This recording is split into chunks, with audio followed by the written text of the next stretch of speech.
ಎಲ್ರಿಗೂ ನಮಸ್ಕಾರ. ನಾನು ಅಶ್ವಥ್. ಷೇರು ಮಾರುಕಟ್ಟೆಯಲ್ಲಿ ಬ್ಲಡ್ ಬಾತ್ ಆಗ್ತಾ ಇದೆ, ಹೂಡಿಕೆದಾರರ ಸಂಪತ್ತು ಕರಗ್ತಾ ಇದೆ, ಆರ್ಥಿಕ ಹಿಂಜರಿತದ ಭೀತಿ ಆವರಿಸ್ತಾ ಇದೆ.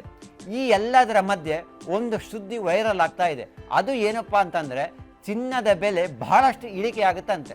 ಸದ್ಯ ಈಗ 10 ಗ್ರಾಮ್ 24 ಕ್ಯಾರೆಟ್ ಶುದ್ಧ ಚಿನ್ನದ ಬೆಲೆ 88,000 89,000 ಮಧ್ಯೆ ಇದೆ. ಆದರೆ ಈ ಬೆಲೆ 56,000 ರೂಪಾಯಿಗೆ ಇಳಿಕೆ ಆಗುತ್ತಂತೆ. 56,000ಕ್ಕೆ ಇಳಿಕೆ ಆಗುತ್ತೆ ಅಂತ ನಾನು ಹೇಳ್ತಾ ಇಲ್ಲ. ಅಮೆರಿಕ ಮೂಲದ ಮಾರ್ನಿಂಗ್ ಸ್ಟಾರ್ ವಿಶ್ಲೇಷಕ ಜಾನ್ ಮಿಲ್ಸ್ ಅವರು ನುಡಿದಿರುವ ಚಿನ್ನದ ಬೆಲೆಯ ಪ್ರಿಡಿಕ್ಷನ್ ಈಗ ಬಹಳಷ್ಟು ವೈರಲ್ ಆಗ್ತಾ ಇದೆ. ಅಂದರೆ ಮುಂದಿನ ಕೆಲ ವರ್ಷಗಳಲ್ಲಿ ಚಿನ್ನದ ಬೆಲೆ 38% ಇಳಿಕೆ ಆಗುತ್ತಂತೆ. ಜಾನ್ ಮಿಲ್ಸ್ ಅವರು ಚಿನ್ನದ ಬೆಲೆಗಳು ಪ್ರಸ್ತುತ ಔನ್ಸಿಗೆ $3,080 $1,820 ಇಳಿಯುವ ನಿರೀಕ್ಷೆ ಇದೆ ಅಂತ ಭವಿಷ್ಯವನ್ನು ನುಡಿದಿದ್ದಾರೆ. ಡೊನಾಲ್ಡ್ ಟ್ರಂಪ್ ಅವರು ಅಮೆರಿಕದ ಅಧ್ಯಕ್ಷರಾದ ನಂತರ ಷೇರು ಮಾರುಕಟ್ಟೆ ಕುಸಿತ ಕಾಣಲು ಆರಂಭಿಸಿತು. ಅದಾದ ನಂತರ ಮೆಕ್ಸಿಕೋ, ಚೀನಾ, ಕೆನಡಾದ ಮೇಲೆ ಸುಂಕ ಸಮರವನ್ನು ಆರಂಭಿಸಿದರು. ಇದಾದ ನಂತರ ಷೇರು ಮಾರುಕಟ್ಟೆ ಬಹಳಷ್ಟು ಕುಸಿತ ಕಂಡಿತು. ಈ ಸಂದರ್ಭದಲ್ಲಿ ಹೂಡಿಕೆದಾರರು ಚಿನ್ನದ ಮೇಲೆ ಬಹಳಷ್ಟು ಪ್ರಮಾಣದಲ್ಲಿ ಹೂಡಿಕೆಯನ್ನು ಮಾಡಿದರು. ಚಿನ್ನದ ಮೇಲೆ ಹೂಡಿಕೆ ಮಾಡಿದ ಪರಿಣಾಮ ಚಿನ್ನದ ಬೆಲೆ ಜಾಸ್ತಿ ಆಗತೊಡಗಿತು. ಮೊದಲೇ ಡಿಮಾಂಡ್ ಜಾಸ್ತಿ, ಸಪ್ಲೈ ಕಡಿಮೆ. ಹೀಗಾಗಿ ಚಿನ್ನದ ಬೆಲೆ ಮತ್ತಷ್ಟು ಏರಿಕೆಯಾಗತೊಡಗಿತ್ತು. ಆದರೆ ಕೆಲ ದಿನಗಳಿಂದ ಚಿನ್ನದ ಬೆಲೆ ಕಡಿಮೆಯಾಗ್ತಾ ಇದೆ. ಚಿನ್ನದ ದರ ಕುಸಿತಕ್ಕೆ ನಾವು ಹಲವಾರು ಕಾರಣಗಳು ನೀಡಬಹುದು. ಮೊದಲನೇದಾಗಿ, ಚಿನ್ನದ ಉತ್ಪಾದನೆ ಈಗ ಬಹಳಷ್ಟು ಹೆಚ್ಚಾಗಿದೆ. 2024ರ 2ನೇ ತ್ರೈಮಾಸಿಕದಲ್ಲಿ ಚಿನ್ನದ ಗಣಿಗಾರಿಕೆಯ ಲಾಭವು ಔನ್ಸಿಗೆ $950 ತಲುಪಿದೆ. ಜಾಗತಿಕವಾಗಿ ಚಿನ್ನದ ಮೀಸಲು 9% ಹೆಚ್ಚಾಗಿದೆ. 2,16,265 ಟನ್ಗಳಿಗೆ ಇದು ತಲುಪಿದೆ. ಆಸ್ಟ್ರೇಲಿಯಾ ತನ್ನ ಚಿನ್ನದ ಉತ್ಪಾದನೆಯನ್ನು ಹೆಚ್ಚಳ ಮಾಡಿದೆ. ಮರುಬಳಕೆಯ ಚಿನ್ನದ ಪೂರೈಕೆಯು ಹೆಚ್ಚಾಗಿದೆ. ಭಾರತದಲ್ಲಿ ಚಿನ್ನದ ಮೇಲೆ ಹೂಡಿಕೆ ಅಂದರೆ ಬಹಳಷ್ಟು ಜನರಿಗೆ ಇಷ್ಟ. ಅದರಲ್ಲೂ ಹಬ್ಬ ಹರಿದಿನ, ಶುಭ ಸಮಾರಂಭ ಬಂದಾಗ ಬಹಳಷ್ಟು ಮಂದಿ ಆಭರಣವನ್ನು ಖರೀದಿ ಮಾಡ್ತಾರೆ. ಈ ಎಲ್ಲ ಕಾರಣದಿಂದಾಗಿ ಭಾರತದ ಮನೆಗಳಲ್ಲಿರುವ ಚಿನ್ನಗಳ ಪ್ರಮಾಣ ಎಷ್ಟಿದೆ ಅಂತಂದರೆ, ಬರೋಬ್ಬರಿ 25,000 ಟನ್ ಚಿನ್ನ ಭಾರತದ ಮನೆಯಲ್ಲಿದೆ ಅಂತೆ.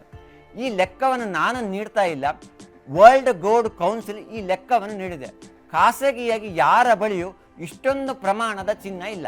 ಭಾರತದಲ್ಲಿ ಜನ ಚಿನ್ನವನ್ನು ಖರೀದಿಸ್ತಾ ಇದ್ರೆ, ಮತ್ತೊಂದು ಕಡೆಯಲ್ಲಿ RBI ಕೆಲ ವರ್ಷಗಳಿಂದ ಭಾರಿ ಪ್ರಮಾಣದಲ್ಲಿ ಚಿನ್ನವನ್ನು ಖರೀದಿಸಲು ಆರಂಭಿಸಿತ್ತು. 2023ರಲ್ಲಿ 18 ಟನ್ ಚಿನ್ನವನ್ನು ಖರೀದಿಸಿದರೆ, 2024ರ ಹಣಕಾಸು ವರ್ಷದಲ್ಲಿ 72.6 ಟನ್ ಚಿನ್ನವನ್ನು RBI ಖರೀದಿ ಮಾಡಿತ್ತು. ಭಾರತ ಮಾತ್ರವಲ್ಲ, ವಿಶ್ವದ ಹಲವು ದೇಶಗಳ ಕೇಂದ್ರೀಯ ಬ್ಯಾಂಕ್ಗಳು ಚಿನ್ನವನ್ನು ಖರೀದಿಸಿದ್ವು. ಹೀಗಾಗಿ ಕಳೆದ ವರ್ಷ ಬರೋಬ್ಬರಿ 1,045 ಟನ್ ಚಿನ್ನವನ್ನು ವಿವಿಧ ದೇಶಗಳ ಕೇಂದ್ರೀಯ ಬ್ಯಾಂಕ್ಗಳು ಖರೀದಿ ಮಾಡಿದವು. ಒಂದು ಕಡೆ ಜನ ಚಿನ್ನವನ್ನು ಖರೀದಿಸ್ತಾ ಇದ್ದರೆ, ಮತ್ತೊಂದು ಕಡೆ ದೇಶಗಳ ಕೇಂದ್ರೀಯ ಬ್ಯಾಂಕ್ಗಳು ಭಾರಿ ಪ್ರಮಾಣದಲ್ಲಿ ಚಿನ್ನವನ್ನು ಖರೀದಿಸಲು ಆರಂಭಿಸಿದವು. ಇದೆಲ್ಲದರ ಪರಿಣಾಮ ಇದ್ದಕ್ಕಿದ್ದಂತೆ ಚಿನ್ನದ ಬೆಲೆ ಭಾರಿ ಏರಿಕೆಯಾಗತೊಡಗಿತ್ತು. ಆದರೆ ಈ ಹಣಕಾಸು ವರ್ಷದಲ್ಲಿ ಕೇಂದ್ರೀಯ ಬ್ಯಾಂಕ್ಗಳು ಚಿನ್ನ ಖರೀದಿಯನ್ನು ನಿಧಾನಗೊಳಿಸುವ ಸಾಧ್ಯತೆ ಇದೆ. ವಿಶ್ವ ಚಿನ್ನ ಮಂಡಳಿಯ ಸಮೀಕ್ಷೆಯ ಪ್ರಕಾರ 71% ಕೇಂದ್ರೀಯ ಬ್ಯಾಂಕ್ಗಳು ತಮ್ಮ ಚಿನ್ನದ ಹಿಡುವಳಿಗಳನ್ನು ಕಡಿಮೆ ಮಾಡಲು ಅಥವಾ ಯಥಾಸ್ಥಿತಿಯನ್ನು ಕಾಪಾಡಿಕೊಳ್ಳಲು ಮುಂದಾಗಿವೆ ಅಂತೆ. ಇದು ಚಿನ್ನದ ಬೆಲೆ ಭಾರಿ ಪ್ರಮಾಣದಲ್ಲಿ ಇಳಿಕೆಗೆ ಕಾರಣವಾಗಬಹುದು ಎಂಬ ವಿಶ್ಲೇಷಣೆ ಈಗ ಕೇಳಿ ಬಂದಿದೆ. ಈಗ ಚಿನ್ನದ ಬೆಲೆ ಇಳಿಯಲು ಕಾರಣ ಹೂಡಿಕೆದಾರರು ಹೇಗೆ ಅಂತಂದರೆ, ನಾನು ಮೊದಲೇ ಹೇಳಿದೆ, ಟ್ರಂಪ್ ಅಧಿಕಾರಕ್ಕೆ ಏರಿದ ನಂತರ ಭಾರಿ ಪ್ರಮಾಣದಲ್ಲಿ ಜನರು ಚಿನ್ನದ ಮೇಲೆ ಹೂಡಿಕೆಯನ್ನು ಆರಂಭಿಸಿದರು. ಆದರೆ ಈಗ ವಿಶ್ವದ ಷೇರು ಮಾರುಕಟ್ಟೆಗಳು ಕ್ರ್ಯಾಶ್ ಆಗ್ತಾ ಇದೆ. ಹೀಗಾಗಿ ನಷ್ಟವನ್ನು ಸರಿದೂಗಿಸಲು ಚಿನ್ನದ ಮೇಲೆ ಮಾಡಿದಂಥ ಹೂಡಿಕೆಯನ್ನು ಅವರು ಹಿಂತೆಗೆದುಕೊಳ್ತಾ ಇದ್ದಾರೆ. ಇದರಿಂದಾಗಿ ಈಗ ಚಿನ್ನದ ಬೆಲೆ ಇಳಿಕೆಯಾಗ್ತಾ ಇದೆ.